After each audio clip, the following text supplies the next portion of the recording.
Ils existent peut-être depuis très longtemps. Les aborigènes d'Australie les connaissaient. Au XVIe siècle, il en est également question en Europe, dans des récits qui en parlent comme de l'œuvre du grand faucheur. Personne ne pouvait dire d'où ils venaient. En quelque sorte, l'œuvre du diable. On ne sait toujours pas s'il s'agissait aussi à cette époque de cercles ou de figures apparentées. La légende veut qu'il soit réapparu de façon sporadique en Irlande, dans des champs de céréales. Ce n'était tout d'abord que des rumeurs chuchotées par des paysans miséreux que guettait la famine. Ils croyaient plutôt au retour du grand géant Finn McCool, dont ils pensaient reconnaître les traces de pas dans l'herbe. Cela a duré ainsi jusque dans le milieu des années 60, lorsqu'on en découvrit plusieurs dans le Queensland, en Australie.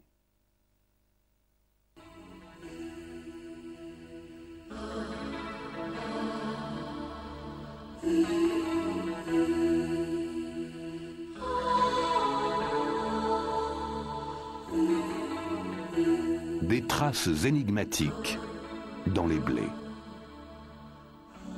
Au milieu des années 70, des cercles isolés se sont tout d'abord formés dans le sud de l'Angleterre. À une bonne heure de route de Londres, à quelques kilomètres seulement de l'une des plus grandes villes du monde, centre économique et axe de communication du monde moderne.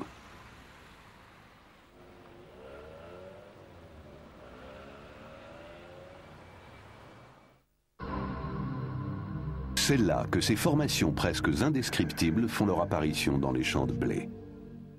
Indescriptibles dans la mesure où les hommes, dans toutes les civilisations, ont jusqu'ici été en mesure de créer des milliers et des milliers de symboles et de signes à des fins les plus diverses. Pourtant, ces formations géométriques ne ressemblent à rien de ce qui s'est fait jusqu'à présent. Il existe bien sûr des exemples célèbres de cercles et de lignes dont la symbolique nous échappe en partie. Il en existe presque partout dans le monde. Cependant, le phénomène semble se concentrer en Angleterre, dans le comté de Wiltshire, où cercles et lignes se multiplient année après année pour former des compositions savantes que l'on ne voit nulle part ailleurs.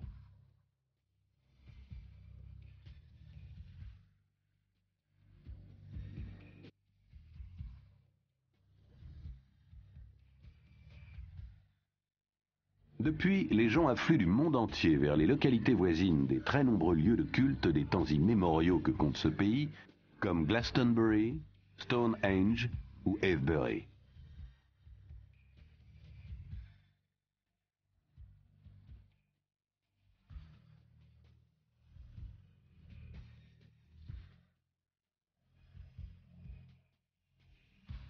Les illusions de ces pèlerins ont été mises à mal en septembre 1991, à une époque d'indifférence généralisée, lorsque deux retraités facétieux, Doug Bower et Dave Corley, ont affirmé être les auteurs de toutes ces formations.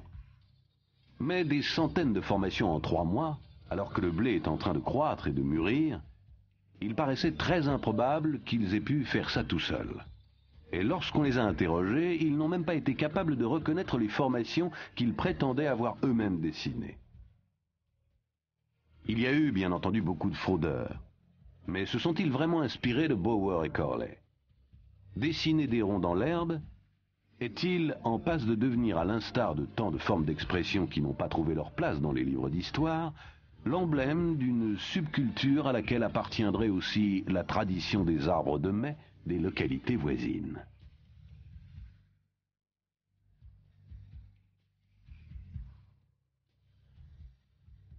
Mais comment expliquer que des signes identiques apparaissent aux 4 coins de la planète?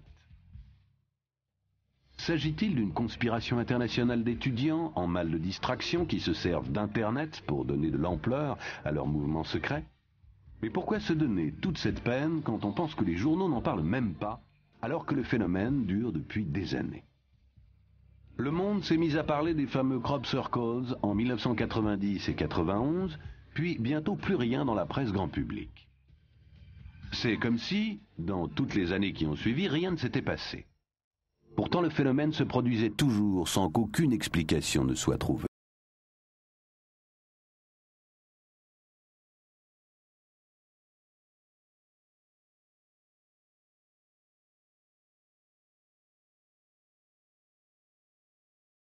C'est sûr en tout cas, il se passe quelque chose dans les champs. Les observations et les descriptions convergent de façon extraordinaire. Les spéculations vont bon train et on déploie chaque jour des trésors d'imagination. Il faut d'ailleurs reconnaître que les Anglais ont toujours excellé dans les histoires à dormir debout.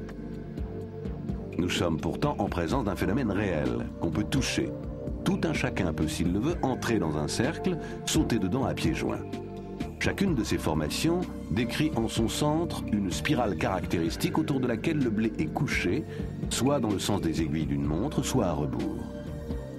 Les tiges n'ont pas l'air d'avoir été fauchées, comme certaines personnes le pensent encore. Elles sont cassées, mais pas arrachées, et forment souvent des faisceaux superposés en couches.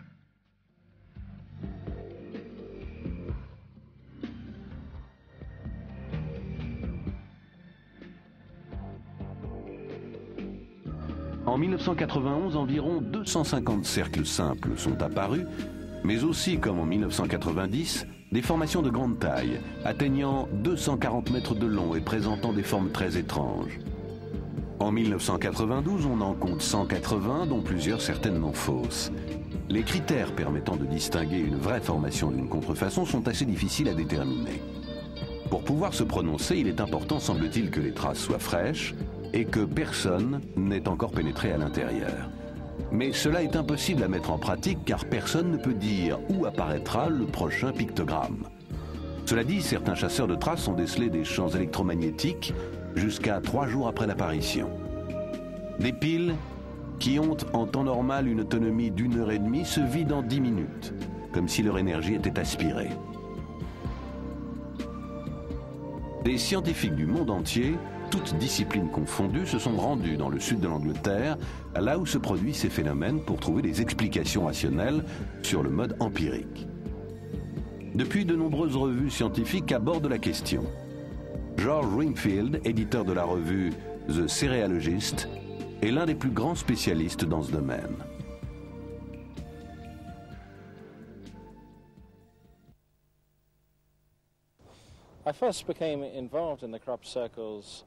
C'est en lisant un bref article évoquant la découverte de quelques cercles dans des champs de blé voisins de Westbury, dans le Warwickshire, que mon attention a été attirée par ce phénomène en août 1987.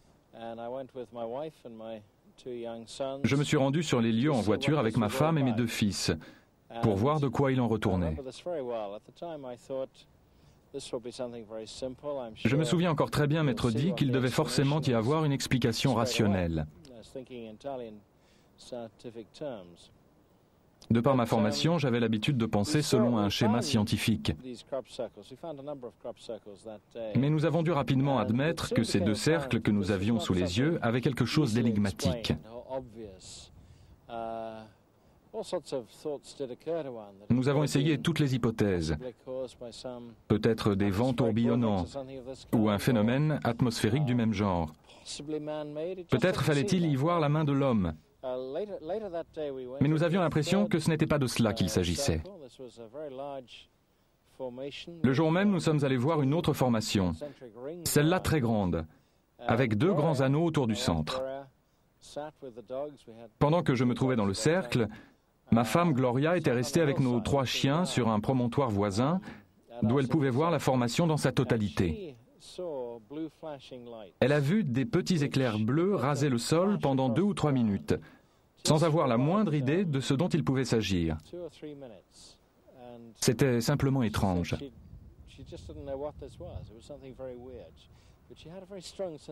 Elle m'a dit ensuite qu'elle avait eu l'impression qu'il y avait quelque chose dans le champ que l'on ne pouvait pas voir, mais dont la présence produisait ce phénomène lumineux. Nous avons eu alors le sentiment qu'il ne pouvait pas s'agir de quelque chose d'humain ni de naturel. C'est à partir de ce moment-là que tout a commencé. Quel effet les révélations de Bower et Corley ont-elles eu sur vous? Puisque c'était dans l'intérêt des médias, cette revendication a sans aucun doute eu un grand retentissement dans l'opinion publique. Mais aucun des chercheurs qui avaient directement accès aux dossiers concernant ce phénomène depuis ses débuts a cru que ces deux individus pouvaient être les coupables. Il suffisait en effet de procéder à une analyse graphologique et d'étudier attentivement les réponses qu'ils ont faites aux questions qui leur ont été posées pour comprendre qu'ils n'ont jamais rien eu à voir dans tout cela.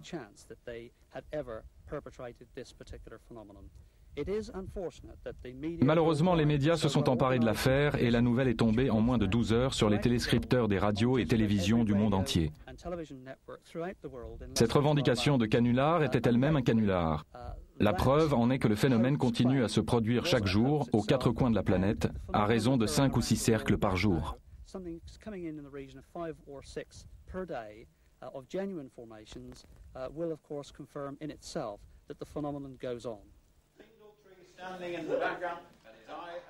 À l'instar de Doug Bauer, certains hoaxeurs, ainsi que les Anglais appellent les auteurs de canulars, ont tombé le masque.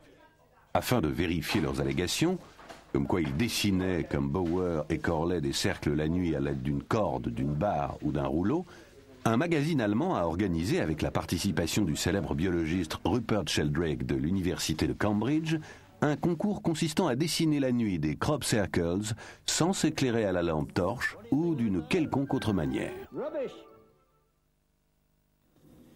L'existence des crop circles est incontestable. C'est un phénomène avéré. La question est de savoir quelle en est la cause. L'hypothèse selon laquelle ils sont d'origine humaine n'a pas encore pu être écartée. Il n'est d'ailleurs pas sorcier de coucher des épis de blé au sol. L'objectif du concours était de s'assurer que les différents motifs dont on prétend qu'ils ne peuvent pas être tracés par la main de l'homme sont effectivement impossibles à dessiner. Aussi avons-nous proposé aux candidats des modèles réputés non reproductibles pour voir comment ils allaient se tirer d'affaire. Les résultats obtenus ont montré que tous ces motifs sont en fait assez faciles à imiter. J'ai néanmoins été impressionné par la qualité des travaux effectués.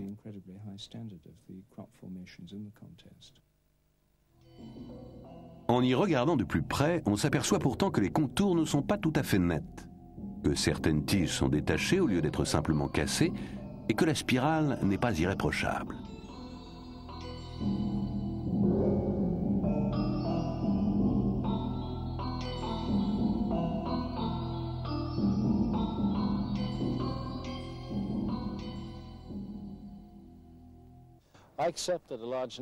Je veux bien croire qu'une grande partie d'entre eux a été faite par des hommes, surtout ces dernières années.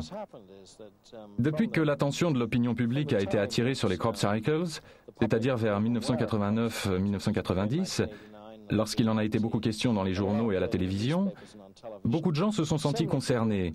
Et il était dès lors inévitable que certaines personnes se mettent à en dessiner elles-mêmes et à développer des motifs complexes, dont beaucoup sont aujourd'hui parfaitement exécutés et irréprochables d'un point de vue géométrique.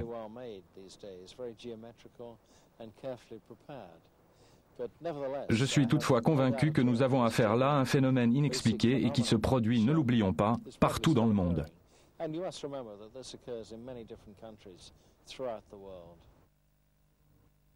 Andy Thomas est l'auteur d'un livre intitulé Fields of Mystery et l'éditeur de la revue Sussex Circular. Contrairement à ce que le nom de son mensuel pourrait laisser penser, il entend traiter l'affaire des crop circles d'un point de vue international. Le lecteur est tenu au courant des dernières découvertes dans ce domaine. L'équipe de Thomas travaille en étroite collaboration avec le professeur Levengood, biophysicien à l'Université du Michigan. Chaque pays semble avoir sa spécificité culturelle. Les formations trouvées en Allemagne, par exemple, présentent un côté gothique, alors que celles trouvées aux États-Unis ont tendance à être plus effilées, comme les dessins des premiers habitants du Nouveau Monde.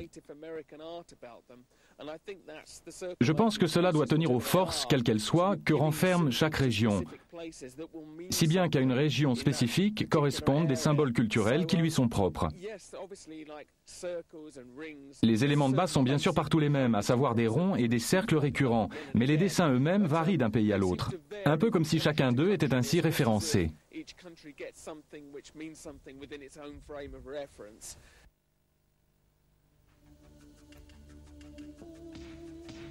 Dans les premières années qui ont suivi l'apparition des formations complexes, des projets de grande envergure ont été mis sur pied afin d'en découvrir les auteurs. Dès 1989, lors de l'opération White Crow, la première en son genre menée à l'aide de caméras à infrarouge, des bruits étranges furent enregistrés à l'intérieur des cercles et sont restés inexpliqués. En 1990, c'était le tour de l'opération Blackbird, menée avec la participation de l'armée britannique, de la BBC et de MTV. Vint ensuite l'opération Blue Hill, puis l'opération Argus, devant permettre de déterminer les éventuelles influences radioactives et électromagnétiques. Les recherches furent menées par la branche américaine du Centre d'études des crop cycles, le CCCS, en collaboration avec des chercheurs de l'Université de Las Vegas et de physiciens canadiens, coordonnés par la branche britannique du CCCS.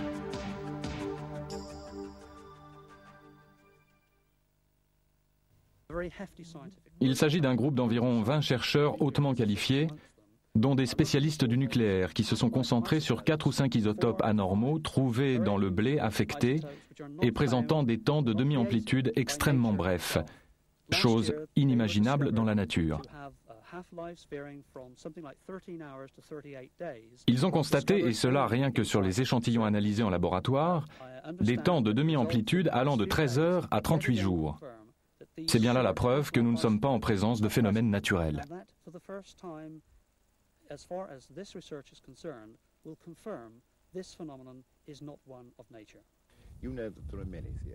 Les thèses avancées vont de la croyance en une espèce de force spirituelle primitive jusqu'à l'exploration de la Terre par des extraterrestres.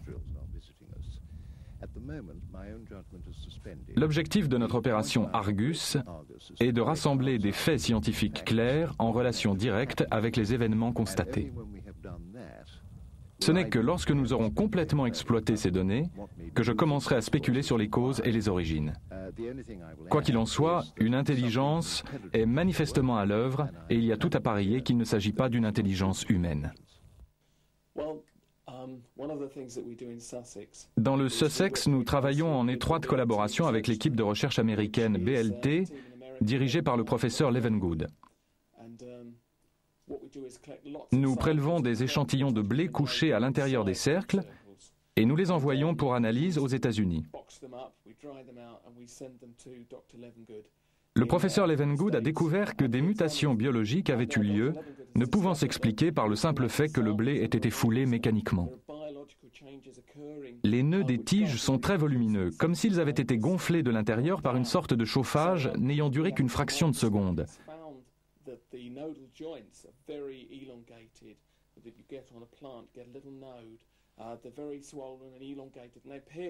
Le professeur Levengood pense pouvoir, à la lumière de ces résultats, distinguer les formations réelles des fausses, c'est-à-dire faites par des humains ou dues à des phénomènes météorologiques.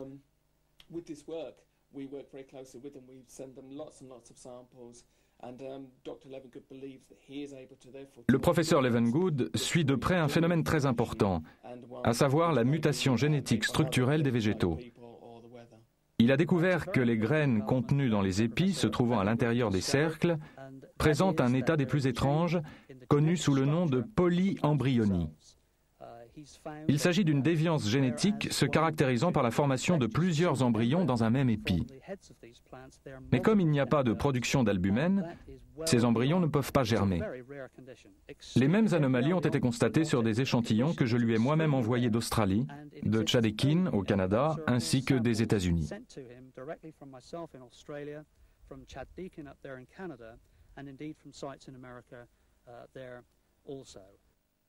Le fait que les nœuds des tiges de blé aient subi une mutation génétique, ainsi que l'ont montré les analyses des professeurs Gerald Hawkins et Kenneth Spellman des laboratoires Signalisys à Rodborough, et que cette mutation soit due à un très bref rayonnement de chaleur, comme le pense le professeur Levengood, tout cela corrobore les résultats obtenus par l'ingénieur aérospatial britannique Thomas Roy Dutton, qui s'est servi de la théorie générale de la relativité pour enquêter. J'en suis venu à la conclusion que nous ne disposons actuellement d'aucune technologie humaine capable de produire pareil phénomène. J'ai tendance à penser que seule une sorte de rayonnement gravitationnel pourrait expliquer pourquoi le blé n'est pas brûlé. Qu'entendez-vous par rayonnement gravitationnel ? À la vérité, nous ne savons pas encore grand-chose sur le rayonnement gravitationnel. Ce qui est sûr, c'est qu'il est constitué d'une série d'ondes dans le champ spatio-temporel. Il faut se représenter l'espace-temps alternativement compressé et détendu dans une série d'ondes. Lorsqu'elle s'applique à des objets, cette alternance provoque une sorte de vibration. En ce qui concerne les crop circles, c'est, je pense, ce rayonnement pulsant, réglé sur une fréquence bien précise, qui est à l'origine des traces laissées dans les blés. La théorie générale de la relativité prévoyait le rayonnement gravitationnel, comme par exemple déclenché par un grand événement cosmique. Mais il peut y avoir d'autres causes. Platy, professeur de physique à l'Université de Rome, a publié un traité où il explique qu'il tient, tout comme moi, pour possible l'obtention d'un rayonnement gravitationnel expérimental en laboratoire à l'aide d'un synchrotron ou accélérateur de particules.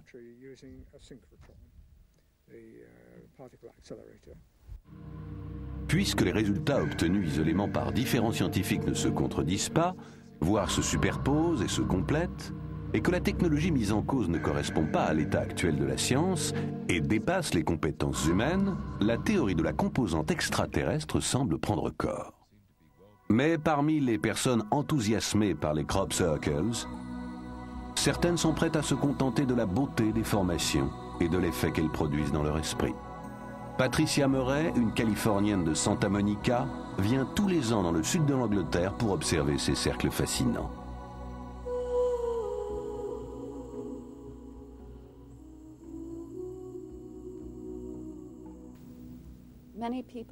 Beaucoup de gens disent des crop cycles qu'ils constituent la plus grande énigme de notre temps. Et c'est exact.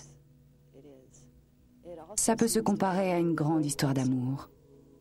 C'est comme tomber amoureux de l'inconnu. On sait prendre son propre pouvoir imaginatif, de la force qui émane de cette terre, de la nature. Quand on entre dans le crop cycle, on a l'impression de flotter dans l'espace interplanétaire. Ils viennent de quelque part, on ne sait pas d'où, ni qui ou quoi les a produits, mais ils ont l'air de venir d'ailleurs. Et pourtant, ils sont dans nos champs. Et d'une certaine façon, ils n'appartiennent pas non plus tout à fait à leur monde d'origine. On se trouve donc dans un espace sous tension, entre deux mondes.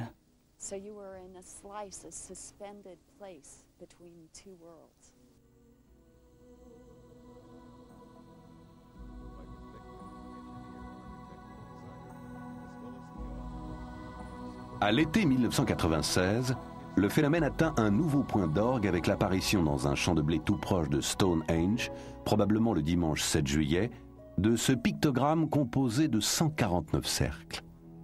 Non seulement cette formation constituait l'un des plus beaux motifs jamais trouvés dans un champ de blé, mais plusieurs indices laissaient à penser qu'elle avait été réalisée de jour.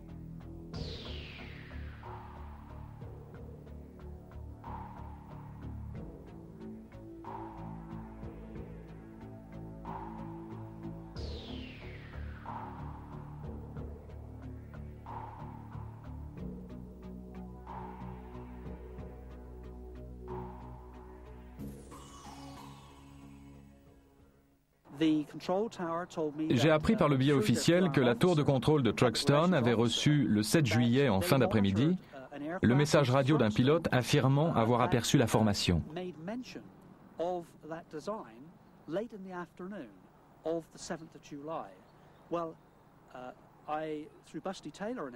Grâce à Busty Taylor, un pilote de notre connaissance, j'ai pu mettre la main sur un pilote civil qui avait survolé Stonehenge ce jour-là vers 17h30 avec un médecin à bord. Les deux hommes sont absolument certains que cette énorme formation d'environ 300 mètres de long, au dessin fantastique, n'était pas là à cette heure. Sinon, ils l'auraient forcément remarqué. Ils ont atterri à 18h15 à Truxtun.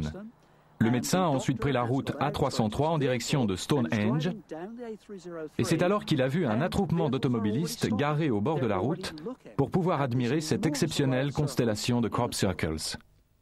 D'après les dires du pilote, Il aurait à nouveau survolé la zone une demi-heure après son premier passage, et c'est à ce moment-là qu'il aurait découvert la formation qui n'était pas encore là à l'aller. Il n'a malheureusement pas voulu témoigner devant les caméras, après les comptes rendus contradictoires et hors de propos que la presse locale a fait de ses premières déclarations. De façon générale, nous nous sommes heurtés à un mur de silence. Par exemple, à Stonehenge, les personnes chargées de surveiller les alentours immédiats afin d'empêcher les importuns de franchir les grilles entourant le site, ont eu pour consigne officielle de ne faire aucune déclaration. Nous avons tout de même appris de sources officieuses qu'elles n'avaient remarqué aucune activité inhabituelle au cours de cette journée. Pour réaliser une formation de cette envergure, n'importe qui aurait eu besoin de plusieurs heures de travail et d'application.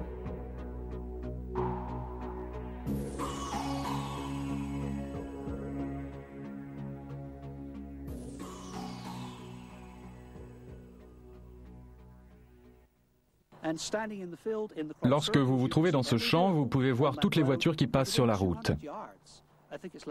Donc rien à une distance de 150 mètres n'aurait pu se mouvoir sans avoir également été vu de la route. Il y a en outre le personnel de sécurité de Stonehenge qui surveille les lieux 24 heures sur 24 et qui dispose la nuit d'appareils à infrarouge. Ils n'ont vu personne dans le champ.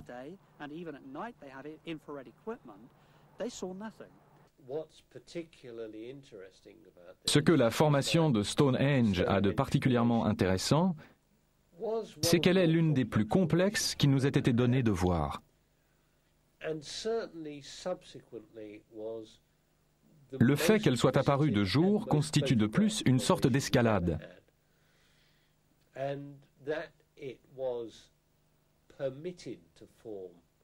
À mon avis, par là, leurs auteurs veulent attirer de plus en plus notre attention sur ces manifestations.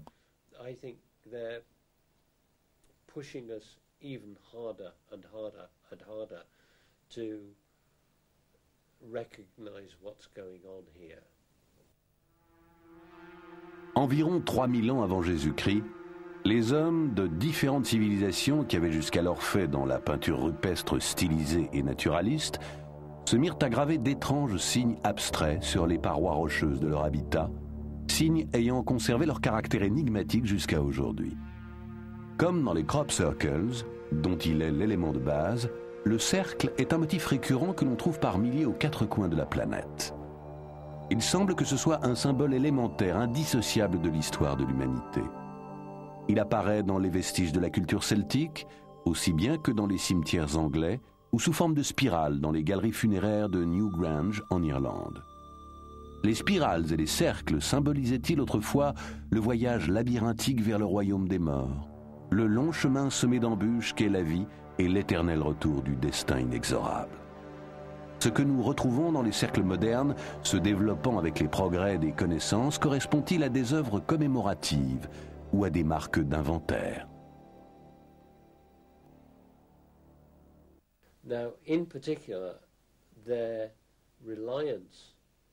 Il est très étonnant de constater dans certains cas le rapport étroit entretenu avec le nombre d'or de la peinture et de l'architecture classique, système infini de proportions constituant une autoconfirmation permanente.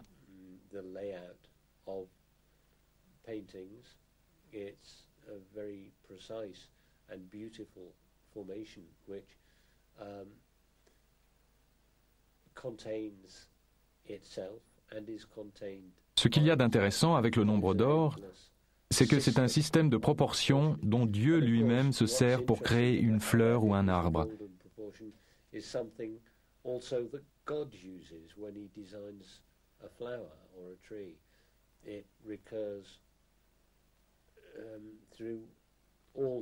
Elle se rapporte à toute créature vivante. Le nombre d'or qui se trouve dans un rapport de 1 sur 1,618 s'illustre par exemple dans le pentacle, l'étoile à 5 branches apparaissant dans tout ce qu'elle a d'unique au centre des crop circles. On la retrouve également dans la suite de nombres de Fibonacci qui s'exprime par le nombre d'éléments que compte une formation.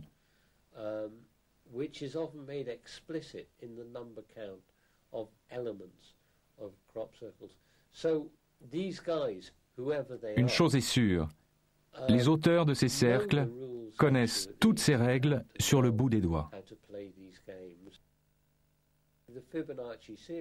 La suite de nombres de Fibonacci est une suite dans laquelle chaque terme est égal à la somme des deux termes précédents. En divisant juste avant le chiffre obtenu par le résultat de l'addition, on se rapproche de plus en plus du nombre d'or, et ainsi de la proportion 1 sur 1/618.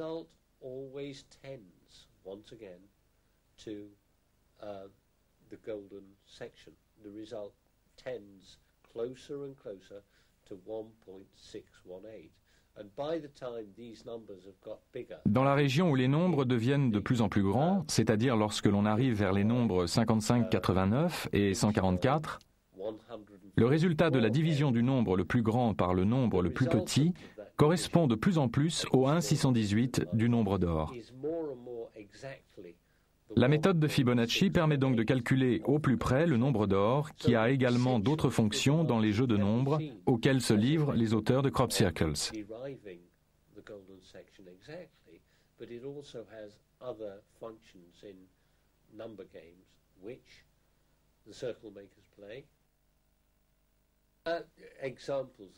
Les exemples en sont les formations reposant sur le nombre 5, comme l'étoile à 5 branches, qui n'est apparu ces derniers temps qu'une seule fois,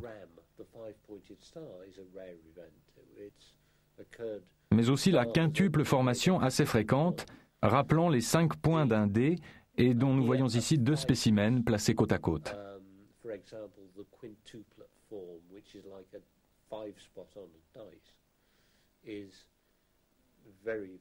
Les autres formations à avoir un rapport avec la série de Fibonacci sont l'immense spirale d'Alton-Barnes de 1996, comprenant 89 cercles, ainsi que la formation de Windmill Hill de cette année, dont les 3 bras comptaient 34 cercles principaux à raison de 11, 11 et 12 cercles par bras, et non pas 11, 11 et 11, comme n'importe quel dessinateur aurait fait.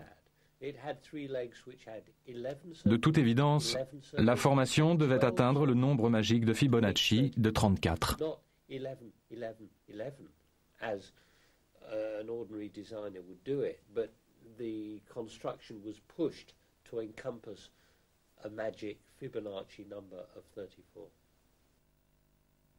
Un homme peut-il réellement dessiner des formes aussi complexes en une nuit, voire 2 jours en quelques minutes à la dérobée? À cela s'ajoute le fait que beaucoup de formations, en particulier les plus grandes, se trouvent en plein milieu de champs vallonnés, sur des élévations, et sont pourtant parfaitement géométriques, comme on peut s'en rendre compte en les survolant en avion.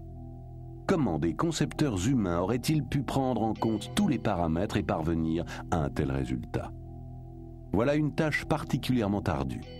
Toutefois, année après année, les rapports s'accumulent qui font état de phénomènes lumineux non identifiés, semblant parfois prendre des formes matérielles. Aussi, les premières années, on disait que le phénomène ne pouvait pas être d'origine terrestre. Le projet CZT, placé sous la direction du professeur américain Stephen Greer, avait pour objectif d'établir le contact avec d'éventuels extraterrestres en un lieu où abondent les objets volants non identifiés. Le groupe comptait environ 50 personnes de toutes les nationalités. Le travail consistait à se mettre en position de méditation et à se boucher les oreilles tandis que des signaux sonores et lumineux étaient émis tout autour dans le ciel nocturne du sud de l'Angleterre. Cela a permis de rassembler quelques pièces du puzzle et de tirer un coin du voile. La présence d'objets matériels et immatériels fut en effet rapportée. L'observation attentive de la voûte céleste, qui constituait le principe même de ce projet, permit à un grand nombre de témoins d'apercevoir divers phénomènes.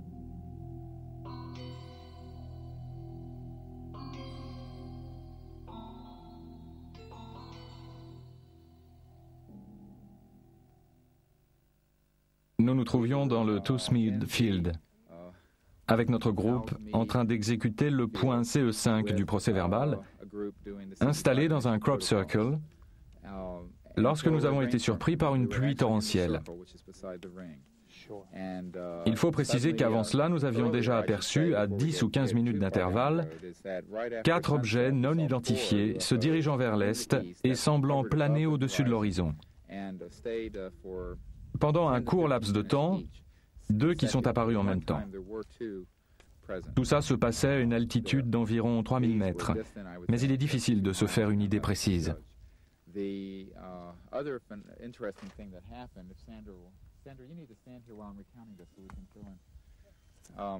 L'autre chose extrêmement intéressante qui s'est produite a été l'apparition d'une multitude de lueurs transperçant la couche nuageuse.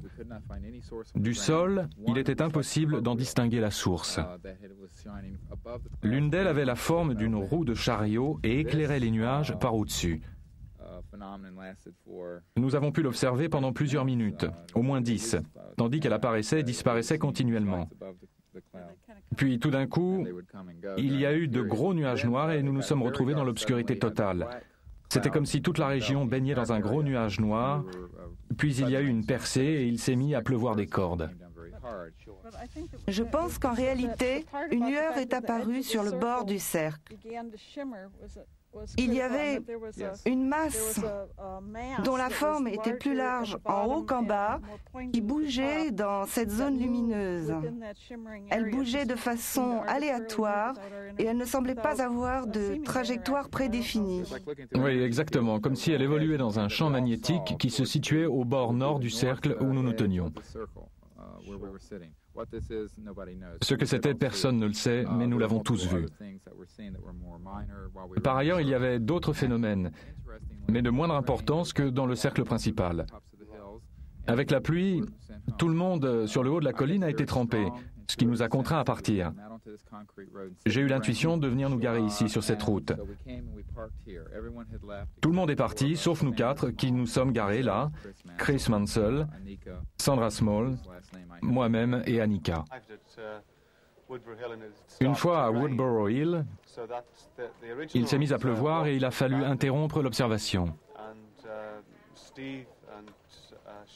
Steve, Sandra Small, Annick et moi avons été les seuls à rester sur la route au sud de Woodborough Hill.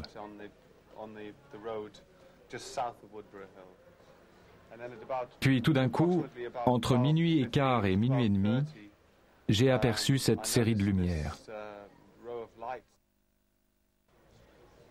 Nous étions assis dans la voiture et tout d'un coup il a crié « Qu'est-ce que c'est que ça ?»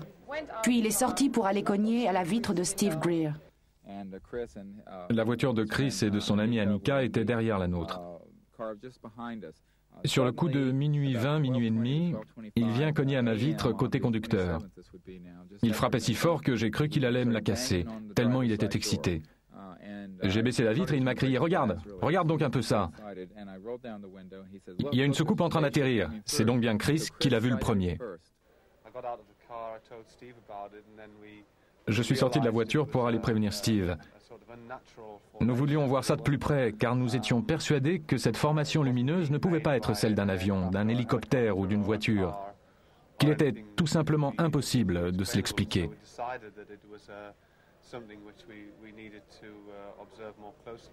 Nous avions nos jumelles et nous avons enregistré le commentaire de ce que nous voyions sur une cassette en guise de procès-verbal. Il s'agissait grosso modo d'une série de lumières allant du rouge au bleu qui tournaient autour d'une structure de gauche à droite.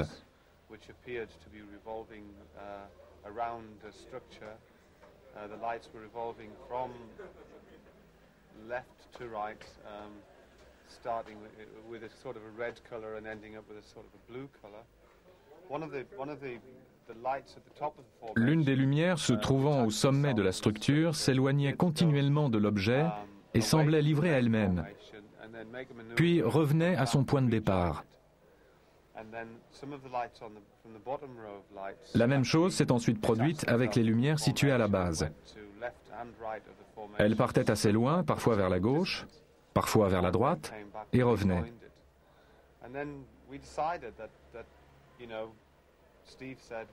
Steve a dit qu'il voulait essayer d'entrer en contact.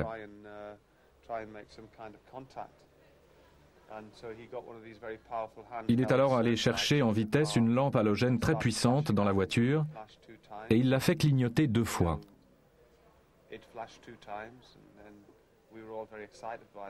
À notre grande surprise, l'objet a répondu par un double clignotement. En essayant à nouveau, on a obtenu le même résultat, et comme ça pendant plusieurs minutes. Lorsqu'un système de lumière tourne manifestement autour de quelque chose, il me paraît aller de soi qu'il fait partie d'une structure plus grande à laquelle il est connecté.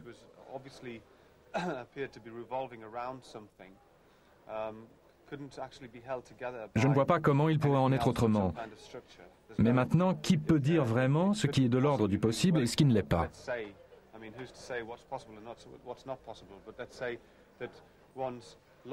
Il me semble en tout cas logique que ces lumières ne se mouvaient pas par l'opération du Saint-Esprit.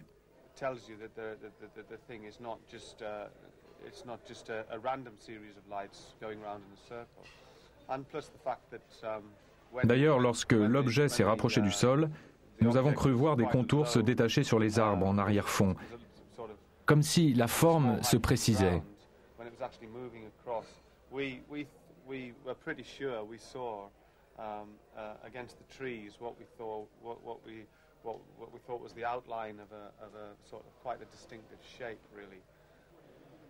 Depuis le temps, nous savons quand même faire la différence entre un hélicoptère, un satellite et une étoile filante. Et ce que nous avions là, sous nos yeux, était parfaitement inconnu. C'était incontestablement pour moi un objet volant non identifié.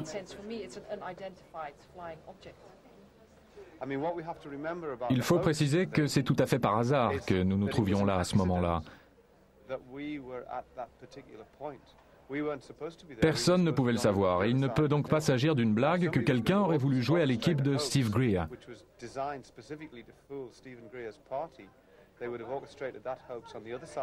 Les personnes au courant de nos activités ne pouvaient pas s'imaginer que nous nous trouvions de ce côté-ci de la montagne. Notre présence à cet endroit était, encore une fois, complètement fortuite. Je ne m'étais jamais jusque-là intéressée aux ovnis. J'ai depuis consulté des ouvrages spécialisés.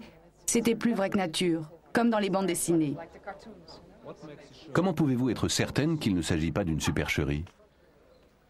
Pour moi, les indices irréfutables ont été l'intensité de ces lumières, la façon dont elles tournaient et la très grande vitesse à laquelle se déplaçait l'objet, la précision de sa trajectoire et la façon dont les lumières ont tout à coup changé. Tout cela produisait une impression générale très particulière.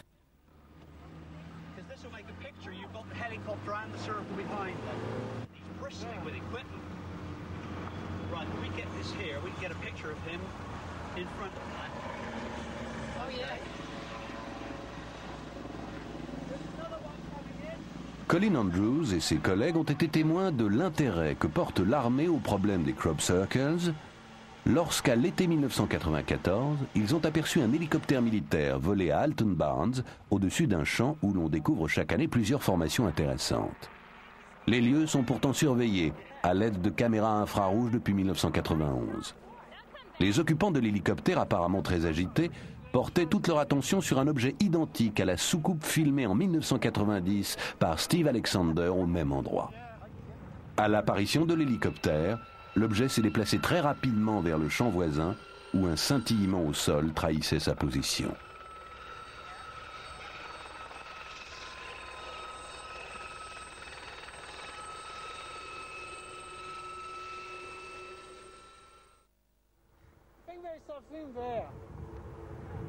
In front of him there is something, I don't know what it is.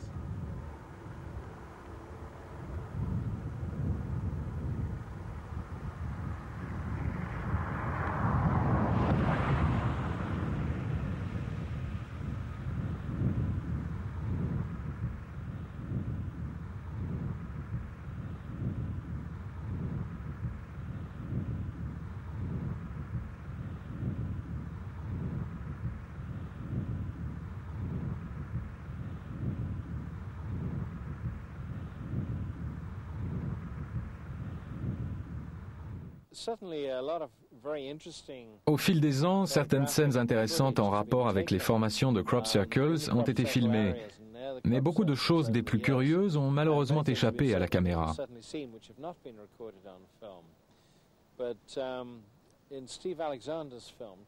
La vidéo tournée en 1990 par Steve Alexander montre une petite soucoupe de seulement quelques centimètres de diamètre raser un champ, disparaître dans le blé pour ressurgir un peu plus loin et s'envoler définitivement après être passé sous le nez d'un agriculteur assis sur son tracteur.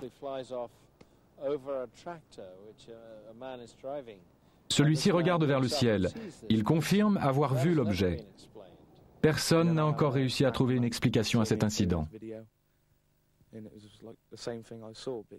Un jour, un homme est venu me trouver et m'a montré cette vidéo. Mais d'abord, il m'a demandé que je lui raconte ce que j'avais vu. La vidéo montrait exactement la même chose que ce qui s'était passé. Ce qu'il y a eu de plus bizarre, c'est que juste après avoir tourné dans le champ avec mon tracteur, juste au moment où l'objet est apparu, le moteur s'est arrêté. Allez savoir pourquoi. Et quand l'objet a disparu, il est reparti tout seul. Les cas de personnes pouvant affirmer avec certitude qu'elles ont vu dans le ciel une soucoupe ayant laissé des ronds sur le sol sont rares. Mais il existe beaucoup de cas bien documentés de personnes ayant vu des objets lumineux ou en forme de soucoupe survoler un champ dans lequel on a ensuite découvert une formation.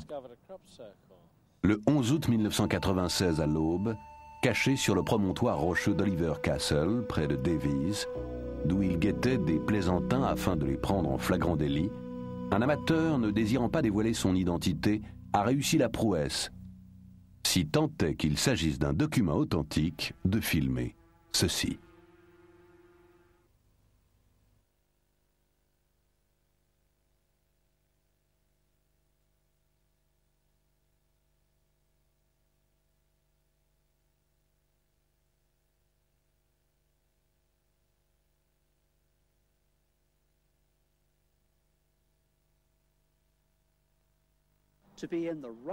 Il suffit de se trouver au bon endroit, au bon moment.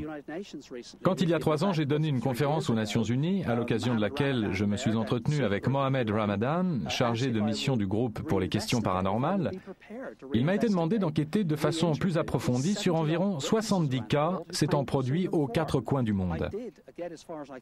Il m'a fallu pour cela interroger tous les témoins affirmant avoir assisté à la création d'un crop circle.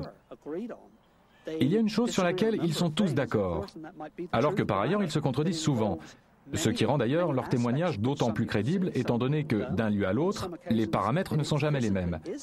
Il y a donc une chose sur laquelle toutes ces personnes sont d'accord, il s'agit de la vitesse fulgurante à laquelle ces formations sont apparues, entre 10 et 15 secondes selon les estimations. C'est également ce que nous a dit notre cinéaste amateur. Il n'a bien sûr pas compté les secondes, mais nous les avons sur la bande. Il s'est écoulé exactement 7 secondes entre l'apparition des objets et celui où tout est terminé. La structure de base a été réalisée en 3 secondes. Le film peut très bien avoir été truqué par ordinateur, car lors de la projection des données numériques à l'aide d'un équipement bon marché, le mécanisme image par image engendre des pertes de couleur sur le bord supérieur de l'écran.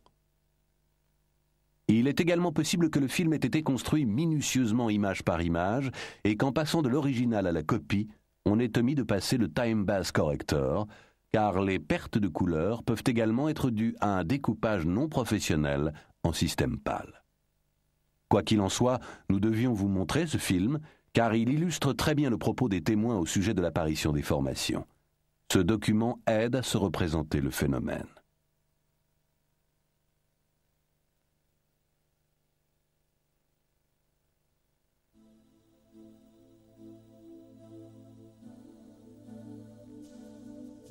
Ce n'est pas cette fois-ci en Angleterre, mais en Allemagne, que le phénomène atteint à l'été 1991 un nouveau point d'orgue d'un genre un peu différent.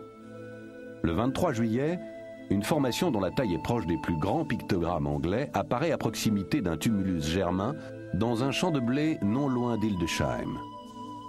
Mais le plus étonnant est que ce pictogramme est la copie intégrale d'un autre imprimé sur 3 plaques métalliques or, argent et bronze d'environ 40 cm d'épaisseur.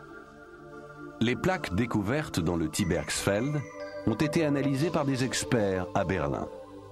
Celle en or représente à elle seule une valeur d'environ 650 000 francs. Il s'est avéré que la plaque en argent était composée à 0,1% de fer et à 99,9% d'argent pur, comme il est impossible d'en trouver sur Terre, où les métaux précieux sont toujours pollués par des métaux non précieux. Les impuretés les plus infimes peuvent être décelées à l'aide d'un plasmapectomètre, exactement de la même façon que les barres d'une empreinte génétique. Les spécialistes chargés de l'analyse des plaques ont affirmé n'avoir encore jamais vu fonte plus insolite. On peut supposer qu'il s'agit de 3 exemplaires extraordinaires des fameuses plaques de culte germanique. Mais pourquoi cette formation a-t-elle été imprimée sur ces plaques?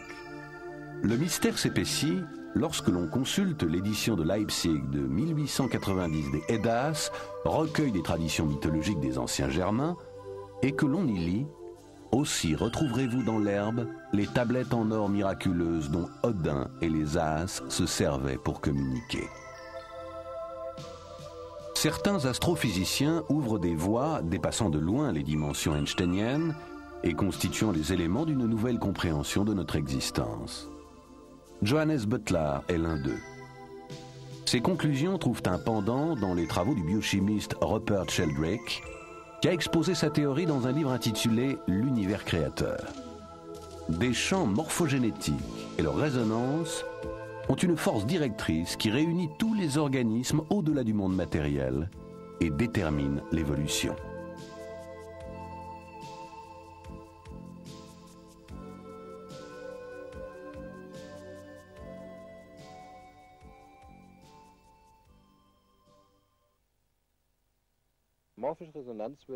La résonance morphique signifie qu'une structure, une forme existait déjà et qu'elle était aussi chargée émotionnellement. Ce pourrait être le cas par exemple pour les plaques cultuelles. Cette structure aurait déjà existé. Existe et l'information enregistrée dans un champ morphogénétique pourrait être réactivée des milliers d'années après, comme on consulte un fichier. En se rematérialisant, les motifs pourraient être perçus, par exemple dans les champs de blé ou de colza ou dans les prés. S'il ne s'agit pas tout bêtement d'un canular, il se peut très bien que ces plaques correspondent à un authentique phénomène de résonance morphique. Les plaques cultuelles sont par définition chargées émotionnellement, puisqu'elles ont autrefois servi de support à des rituels. La symbolique est ici archétypale. Elle avait une signification extrêmement forte et cette signification n'a pas disparu. On peut par conséquent comprendre que lorsque ces plaques ont été découvertes dans le Singfeld, à Grasdorf, cette information, cette forme se soit matérialisée, soit apparue comme un pictogramme esthétique. Le problème des ovnis est traité à la légère. Ce n'est pas parce qu'un phénomène est physique qu'il n'offre pas des perspectives psychologiques. Le problème des ovnis existe depuis des millénaires et nous savons que des ovnis, des objets volants inconnus, survolaient autrefois les lieux de culte. D'ailleurs, il n'est pas du tout impossible que ce soit justement pour cette raison que ces lieux sont devenus des lieux de culte. Les objets inconnus qui apparaissaient dans le ciel et parfois atterrissaient étant pris par les gens simples des époques reculées pour des dieux. Si l'on veut attaquer le problème par la racine, il faut maintenant se demander s'il est possible que les phénomènes énergétiques soient pertinents pour les visiteurs venus d'ailleurs. La Terre est parcourue par un réseau de lignes de force, les fameuses ley lines, ou chemins des dragons, parsemés de points nodaux, de nœuds énergétiques. Et il est tout à fait possible que ces points aient une importance particulière pour les objets volants, ce qui expliquerait que ce soit là qu'ils apparaissent.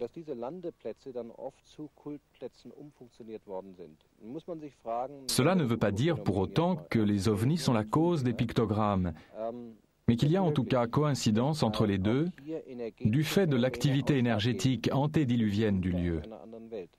Il y a là un rapport incontestable.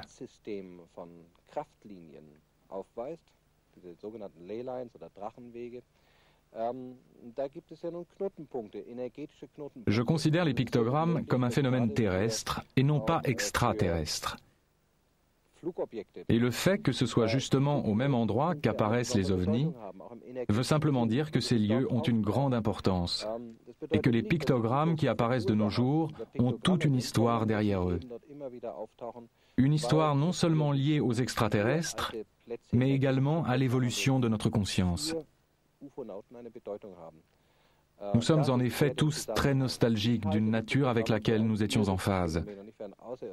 Beaucoup de gens subissent déjà un processus d'identification avec la nature, et il se peut que cette prise de conscience ait activé l'évolution que connaissent ces cercles ou pictogrammes. Piktogramme heute entstehen und eine Evolution durchgemacht haben, nicht durch Außerirdische, sondern auch, weil sich unser Bewusstsein verändert hat. Wir haben eigentlich alle eine stärkere Sehnsucht wieder zu einer Natur, die intakt ist. Es beginnt ein Identifizierungsprozess mit der Natur bei vielen Menschen wieder. Und möglicherweise ist diese Bewusstseinsveränderung der Aktivator für die Evolution, die solche Kreise, Piktogramme durchmachen. Il est important que tout le monde, y compris les sceptiques, comprennent que les formations de crop circles sont de nature télépathique et que le phénomène doit être envisagé comme un problème d'ensemble. Il semble que les crop circles signifient pour les gens tout et n'importe quoi. Certains les interprètent comme le signe de l'imminence de la fin du monde. D'autres, au contraire, pensent qu'ils annoncent les choses les plus enthousiasmantes et les plus souhaitables, et qu'ils contribueront par là considérablement à améliorer notre vie. D'autres encore les voient sous l'angle religieux. Il s'agit pour eux de signes divins, voire diaboliques. Cette interprétation existe aussi. Mais si ces symboles n'étaient autre chose que notre propre conscience humaine se projetant d'une façon ou d'une autre dans les champs, cela serait quand même tout à fait digne d'intérêt, car ça voudrait dire que c'est nous-mêmes qui sommes les auteurs des crop circles, et non pas une force venue d'ailleurs. L'idée que l'évolution de notre conscience va de pair avec notre évolution générale est très séduisante, et comme ça nous serions à l'origine des crop circles. L'optimisme des gens qui s'intéressent aux crop circles va si loin qu'ils répondent quand on les interroge « L'inconnu, nous aimons ça. L'inexpliqué, c'est fantastique. Un bouleversement de la société, nous n'attendons que ça. » On assiste ici à l'émergence d'une attitude ultra-positive s'accompagnant d'une attente fiévreuse de la suite des événements.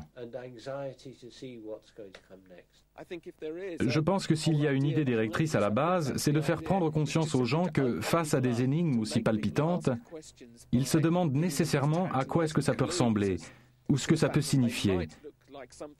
Et quand on commence à se poser ce genre de questions, on commence également à se poser des questions sur soi-même, sur ce que l'univers peut bien vouloir signifier, et bien entendu sur le sens de la vie. Si tout cela ne devait avoir qu'un sens, ce serait sans aucun doute celui-là. Personne ne peut dire de façon certaine ce que sont les crop circles. Rien n'est sûr. Ainsi, il est impossible de classer les crop circles dans une catégorie prédéterminée. C'est un phénomène multiculturel qui peut prendre toutes sortes de significations selon qu'on adopte tel ou tel point de vue.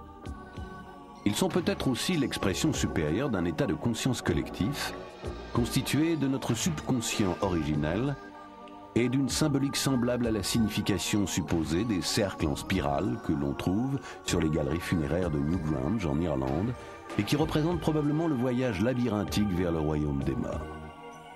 Ou sont-ils le miroir de notre âme, comme le pensent les Indiens Hopi, qui interprètent ces signes en disant « la terre-mère pleure ».